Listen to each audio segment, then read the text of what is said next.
구독자 여러분 안녕하세요. 블랙입니다. 오늘은 증시 폭락을 부르는 글로벌 악재 3가지, 신흥국 경제위기, 미중 갈등, 3차 코로나, 이를 어떻게 봐야 할까라는 제목으로 영상을 시작해보겠습니다. 요즘 주식 참 재미가 없습니다. 예전부터 주식을 해오셨던 분들이라면 원래 주식은 이런 거야, 코스피는 항상 박스피야, 이런 생각을 했을 수도 있겠지만, 작년에 처음 주식을 하신 분들이라면 작년에는 아무거나 사도 다 올랐던 장이었는데 왜 올해는 이 모양이냐, 주식 참 재미없다, 이런 생각을 하시면서 많은 개미분들이 시장을 떠나고 있습니다. 코스피 지수는 1월 초 고점을 형성하고 쭉 하락하는 모습을 그리고 있고요. 미국 나스닥 지수 역시 상황은 마찬가지입니다. 나스닥 지수는 조금 늦은 2월 중순에 고점을 찍고 쭉 하락하는 모습을 보이고 있습니다. 그래서 많은 전문가들은 이렇게 말하고 있습니다. 2020년은 코로나 경제 위기로 인해서 중앙은행의 무제한 양적 완화, 이러한 돈빨로 인하여 증시가 상승했다. 하지만 지금은 경기 회복이 나타나고 있는 리플레이션 구간이라고 합니다. 중앙은행의 양적 완화 규모가 조금씩 줄어들고 시중금리가 상승하면서 주식에 대한 상대적인 매력도가 감소하는 구간이라는 것입니다. 최근 몇 달간 파란색 미국의 10년물 국채금리, 갈색 미국의 나스닥 지수를 비교해 보겠습니다. 2월 중순부터 국채금리가 갑자기 위로 상승하면서 상승하는 금리에 부담을 느낀 미국 성장주들이 아래로 꺾이기 시작했습니다. 이게 바로 리플레이션 구간에서 나타나는 주요한 특징 중 하나입니다. 시중금리 상승과 함께 그동안 강세를 보였었던 미국 성장주가 살짝 주춤거리는 시기입니다. 하지만 요 며칠간 조금 이상한 게 있습니다. 최근의 움직임을 보면 파란색 국채금리가 오르는 구간에 나스닥 지수가 같이 오르고, 국채금리가 떨어지는 구간에 나스닥 지수는 같이 떨어집니다. 우리가 기억하는 공식과 조금 다르지 않나요? 국채금리가 떨어져야 상대적인 주식에 대한 매력도가 커지면서 주가가 같이 오르는 게 아닐까요? 특히 나스닥 성장주는 이것에 대한 영향을 크게 받는 거 아닐까요? 이것을 작년 말부터 현재까지의 미국 10년물 국채금리와 달러 인덱스를 한꺼번에 보면서 설명드리겠습니다. 조금 복잡해 보이겠지만 천천히 하나씩 설명드리겠습니다. 작년 3월 팬데믹 초기 때에는 연준에서 무제한 양적 완화와 함께 시중의 유동성을 꾸준히 공급하면서 녹색 달러 인덱스와 파란색 10년물 국채금리가 동시에 하락하는 구간이었습니다. 하지만 시중에 풀린 유동성을 기반으로 미국 경제는 조금씩 좋아지기 시작했고, 이로 인해 파란색 10년물 국채금리가 반등하는 구간이 나타나게 됩니다. 그리고 최근에는 달러와 국채금리가 동시에 상승하는 진짜 경제회복 움직임이 나타나고 있는 것입니다. 그래서 지금 상태에서 국채금리가 떨어진다는 것은 경기 회복이 더디다는 것을 의미하는 것이기 때문에 국채금리가 떨어지는 구간에서 주가가 떨어지는 것입니다. 그렇기 때문에 현재로서 과도한 국채금리 상승만 없다면 국채금리는 적당히 상승해 주는 것이 주가에 오히려 나은 상태입니다. 그만큼 경제가 회복되고 있다는 증거이기 때문이죠. 이게 바로 정상적인 상태입니다. 경제가 좋아지면 주가가 오르고 경제가 안 좋아지면 주가가 떨어지는 그런 상황이죠. 예전에는 시장이 안 좋아지면 연준에서 도와준다는 믿음이 강했습니다. 그래서 악재가 터지면 오히려 주식이 올랐었죠. 하지만 지금은 다릅니다. 연준이 한 달에 800억 달러 규모의 양적 완화를 해주면서 우리를 도와주긴 한데 뭔가 더 이상 추가적으로 도와주진 않아, 이러한 인식이 머릿속에 강하게 박혀 있습니다. 3월 25일 파월 연준 의장이 미국의 공영 라디오와 인터뷰에서 이런 말을 했습니다. 지금의 양적 완화 규모를 유지하긴 유지하겠다. 하지만 시간이 지나면서 매우 점진적으로 그리고 매우 투명하게 양적 축소, 유동성 축소가 이뤄질 것이라면서 경제가 거의 완전히 회복됐을 때 비상시에 제공했던 양적 완화를 철회할 것이라고 설명했습니다. 그러니까 지금 연준에서는 양적 완화를 축소했으면 축소했지 더 이상 해줄 생각이 없다는 것입니다. 예전에는 경제 상황이 안 좋아지면서 국채금리가 떨어지면 연준의 추가 양적 완화에 대한 기대감으로 인해서 오히려 주가가 올랐었는데, 최근에는 주식시장이 안 좋아지면 국채금리가 떨어지는데 연준에 대한 기대감이 거의 없기 때문에 주가도 같이 빠지는 것입니다. 작년과 지금은 상황이 조금 다르죠. 올해 초부터 현재까지 미국 10년물 국채금리와 달러 인덱스를 조금 더 자세히 살펴보겠습니다. 앞서 설명드렸듯이 경제가 좋으면 10년물 국채금리와 달러 인덱스가 동시에 오릅니다. 그래서 올해 초부터 달러 인덱스와 10년물 국채금리가 꾸준히 함께 올랐던 것입니다. 그리고 경제가 좋지 않으면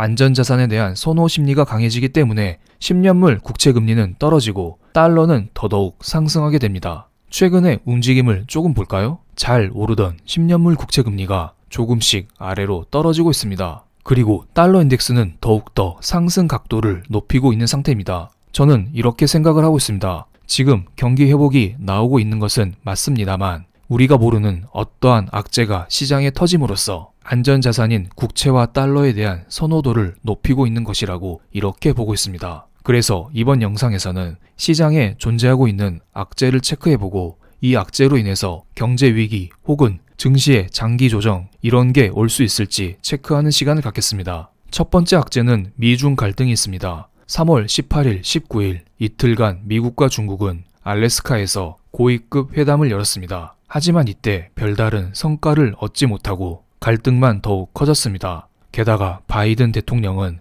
3월 25일 기자회견에서 중국은 세계 넘버원이 되고자 하지만 내가 보는 앞에서 그런 일은 절대로 일어나지 않을 것이라고 밝혔습니다. 자기 임기 내에 중국이 미국을 초월해서 세계 최강국이 되는 것을 용납할 수 없다고 밝힌 셈입니다. 그리고 중국에 신장이란 지역이 있는데 신장 지역의 강제 노동으로 인한 제품을 H&M과 나이키가 공급을 받지 않겠다 이런 말을 하면서 중국 내부에서 나이키 불매 운동이 벌어지고 있습니다. 나이키는 미국의 대표 신발 브랜드죠. 미중 갈등이 불매 운동으로 전이되었다 이렇게 볼 수도 있겠습니다. 그래서 알래스카 회담 직후 미국 10년물 국채 금리 상승세는 조금 줄어들었고 달러 인덱스의 상승 각도는 더더욱 가팔라졌습니다. 그만큼 안전자산에 대한 선호 심리가 강했다 이렇게 볼 수가 있겠네요. 트럼프 대통령이 2018-2019년도 미중 무역 전쟁을 할 때에도 증시가 어려웠습니다. 하지만 2020년도 2차 미중 무역 전쟁을 할 때에는 시장에서 악재로 인식하지 않았습니다. 바이든 대통령의 3차 미중 갈등은 시장에서 어떻게 받아들일까요? 일단 지금은 악재로 인식하는 모양입니다. 미중 갈등이 대두가 되자 안전자산에 대한 선호 심리가 갑자기 커지고 있잖아요. 바이든이라는 새로운 인물이 등장했기 때문에 시장에서는 이것을 어떻게 해결할지, 어떻게 풀어갈지 살짝 두려워하면서 지켜보는 형국이라 봅니다.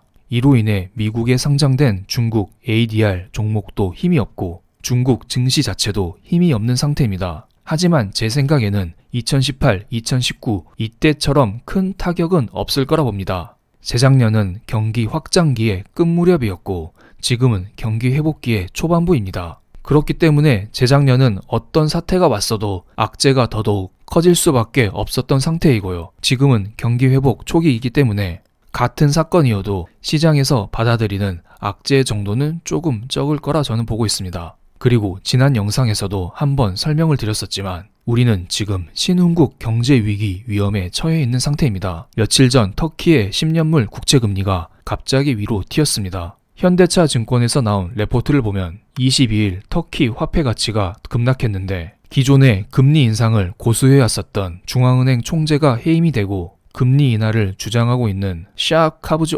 어렵네요. 어쨌든 새로운 인물이 중앙은행 총재로 임명이 되었다는 것입니다. 그러니까 기존에는 금리 인상을 하면서 터키의 화폐 가치를 어렵게 유지하고 있었는데 앞으로 금리를 인하할 것이다. 그렇게 되면 터키의 화폐인 리라와 가치가 폭락하는 거 아니냐, 즉 터키에서 미국으로 자금이 유출될 수 있는 거 아니냐, 이러한 우려감 속에 사람들이 국채를 매도하면서 터키의 10년물 국채 금리가 위로 튀었던 것입니다. 지금 터키의 경제 상태는 매우 좋지 않습니다. 장기간 무역 수지는 적자를 기록하고 있고 GDP 대비 대외 부채 역시 신흥국에서 상위권을 유지하고 있습니다. 236%면 엄청 높은 수치네요. 참고로 우리의 대한민국은 121%라고 합니다. 하지만 신흥국 하이힐드 스프레드가 아직은 바닥에서 움직이고 있기 때문에 당장 경제 위기로 이어질 가능성은 낮아 보입니다. 하지만 이 문제가 지속되면 하이힐드 스프레드 역시 위로 천천히 올라오는 모습을 보이겠죠. 이것은 경제 내관으로 충분히 작용할 수 있을 거라 봅니다.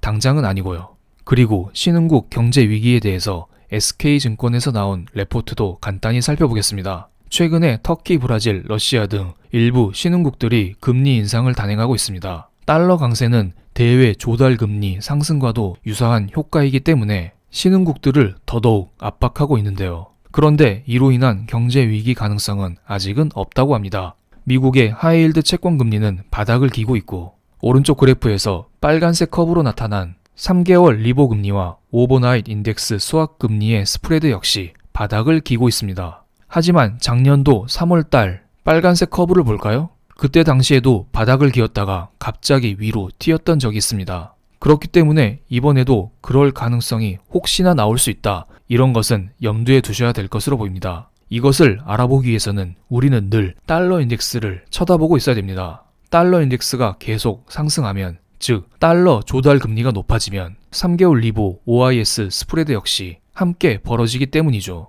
그래서 우리는 앞으로 이것을 체크해야 됩니다. 달러가 약세로 가는지 아니면 신흥국 화폐가 강세로 가는지, 이 두 가지가 언제 어떻게 나타나는지 꼭 체크할 필요가 있어 보입니다. 달러를 약세로 만들기 위해서는 미국에서 먼저 행동을 해야 됩니다. 2019년 7월 31일 연준에서는 보험적 금리 인하를 단행했습니다. 아직 경기 침체가 시작되진 않았지만 미중 무역 전쟁으로 인해서 시절이 하수상하니 연준에서 미리 금리를 내려줄게. 우리가 달러를 약세로 만들어주면 신흥국 너네들 조금 숨쉴 구멍 생기지 않아? 이런 의도로 미국에서 금리를 선제적으로 내려줬던 것입니다. 하지만 2021년 3월달 지금은 제로금리 상태이기 때문에 미국에서 금리를 또 내리기에는 어려운 상태입니다. 아마도 오퍼레이션 트위스트 혹은 추가적인 양적 완화 이런 것을 통해서 달러 약세를 유도할 필요가 있어 보입니다. 그리고 지금 유럽에서 코로나 3차 유행이 돌고 있습니다. 네덜란드는 봉쇄를 3주 연장했고 프랑스는 이동 제한 조치를 확대 검토하고 있습니다.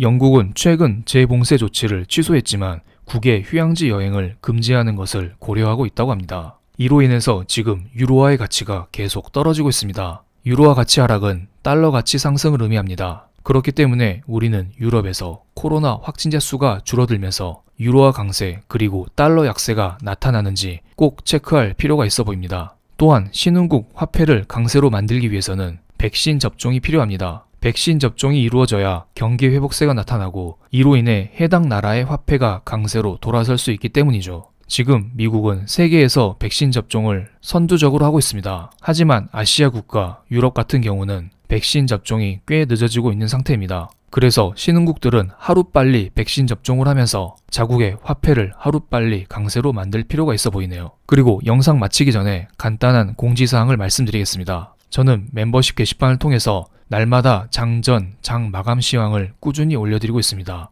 이것은 3월 26일 장 마감 시황의 일부분입니다. 그런데 몇몇 멤버십 회원님들께서 현재 멤버십 게시글이 보이지 않는다고 말씀을 해주시고 있습니다. 제가 체크를 해봤는데 대부분 멤버십 회원님들은 제 글이 잘 보이는 상태입니다. 하지만 몇몇 분들이 지금 잘 보이고 있지 않습니다. 그래서 제가 이 문제에 대해서는 유튜브 고객센터에 문의를 드린 상태입니다. 그런데 왠지 형식적으로 답변이 올 것 같아서요. 혹시나 멤버십 회원님들인데 제 글이 보이지 않는 분들이 계신다면 번거롭겠지만 개별적으로 유튜브 고객센터에 문의를 주실 것을 부탁드리겠습니다. 그럼 오늘 영상 여기에서 마치겠습니다. 감사합니다.